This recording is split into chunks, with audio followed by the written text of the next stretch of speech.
Fiber optic cabling is going to represent data not as electrical pulses, but as pulses of light. The absence or the presence of light is going to indicate if we're sending a binary 0 or a binary 1.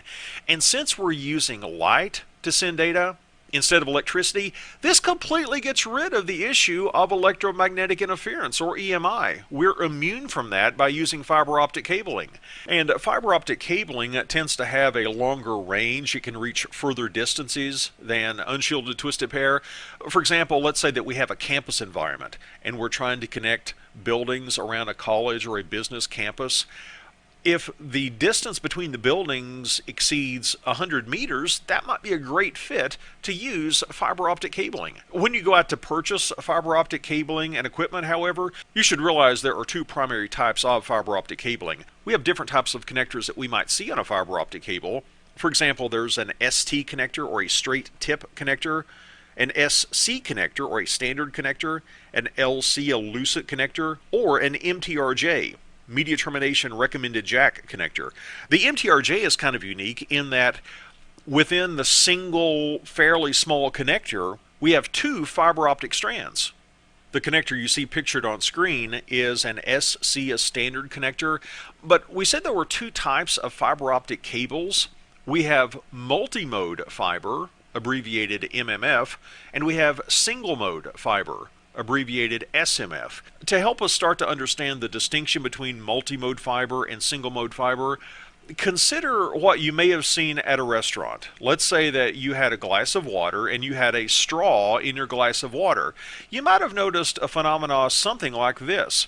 When you insert a straw or a pencil or something into a glass of water, have you ever noticed that the straw or the pencil, those objects don't seem to line up above the water line and below the water line? What's happening is something called refraction. Specifically, air and water have a different index of refraction, a different refractive index, meaning that light travels at a slightly different speed in water and in air, causing the light to bend. That's what's happening with a fiber optic cable. If we were to zoom in on a strand of fiber optic cabling, it would look something like this.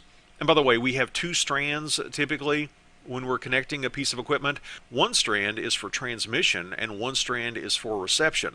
Here on screen though, we're just zooming in on a single strand of fiber optic cabling, and you'll notice that it's not a single piece of glass. You'll notice that we have an inner core, and outside of the core, we're surrounded by an outer cladding. We have a core. Let's label these. We've got the core, and we've got the cladding. And the index of refraction is so different between the core and the cladding, just like the glass of water would bend the light a little bit. The indices of refraction are so different between these different pieces of glass that the light literally bends back on itself. It cannot escape the core. It's going to work something like this. We have a beam of light, like a laser or an LED coming in. It hits the edge of the core, that barrier between the core and the cladding, and again the index of refraction is so different that it's going to bounce off, and it bounces off the other side, back and forth, back and forth.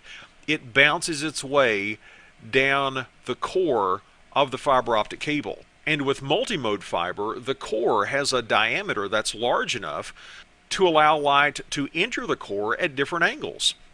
I showed the light entering at one angle. What if we entered at a steeper angle? Like this. If I entered at a steeper angle, there's going to be more bouncing involved, isn't there? Back and forth, back and forth, back and forth. Do you see what's happening?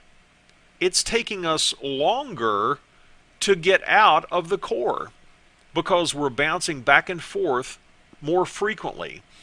Over a long distance, such as greater than 2 kilometers, we could have an issue with this. If one bit comes in at a steep angle, like the green line on screen, and the next bit comes in at a less steep angle, like the red line on screen, it's possible that the bits would get out of order. The first bit came in first, but it bounced back and forth, back and forth, back and forth much more than the next bit did. It could actually fall behind. The name for this is called multi-mode delay distortion. A mode is a path over which our light is going to propagate. Light is going to travel over a particular path. That's a mode. I've drawn 2 modes on screen, but we could have lots of modes with this particular fiber optic cable because the diameter is large enough to support multiple modes to be transmitted. It's less expensive to manufacture a multi-mode cable.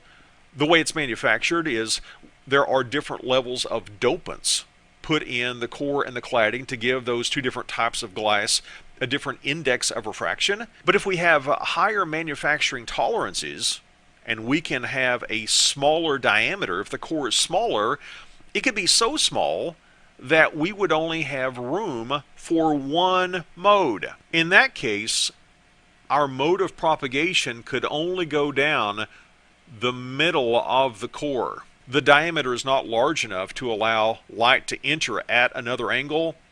That's not going to work. A larger angle of incidence, as it's called, is not going to be supported. Because the diameter is so small, we only have 1 mode, only 1 path that the light can take.